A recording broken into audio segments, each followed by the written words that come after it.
trying to find out if there's somebody out there available, veteran, to bring in as a backup. I think Josh McCown played good for the Bears. It wasn't his fault.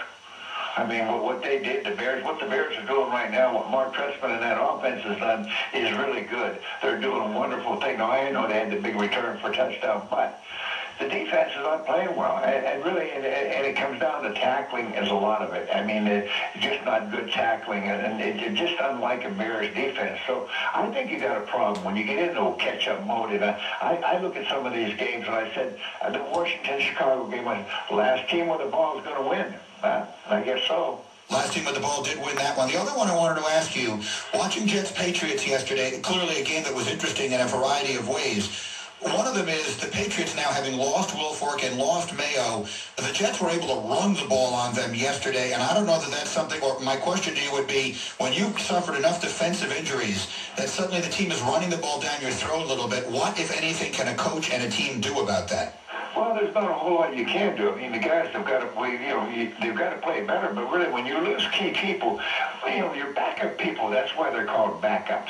And they're not starters and not as good as the guys you have up front. And it takes a lot away. And when the team can run the ball on the Patriots, it keeps the ball away from Brady, which is, the key ingredient. I mean, they're going to throw the football. What they do offensively is a success of their football team. But I've watched this too long, guys. I wouldn't bet against them. That's all I'm telling you. It's early. Like I said, things will either get better or worse. But I have a feeling they'll get better. And you got to give Rex and the Jets all the credit and work. Don't mean over. Like Geno Smith played his heart out. They played hard. I mean, it's a great football game. You hate to see a game determined by that kind of a call by an official. I will only say one thing.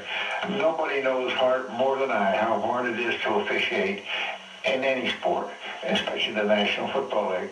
But you can't imagine you see things, and what I'm seeing right now, I don't understand some of the calls. I guess that's me. I think there's some ridiculous calls out there. So I was just going to ask you on that. Do you think that they should not have thrown the flag on that? I think, Mike, you got to ask yourself this. How many officials would have thrown a flag there, and how many times in the same situation? I mean, you looked at that thing a couple times. If he pushed him, he probably pushed him 2 inches. True. I mean, it is the rule, but it's certainly... I understand. If you're going to stick to the letter law, I understand all. But if you're going to do that, then you can... White Beach. Spend your days in the surf. Enjoy breathtaking sunsets from your own private deck. These fully equipped cottages feature plenty of modern amenities in a secluded setting that can't be beat. And just outside of Barking Sands is even more...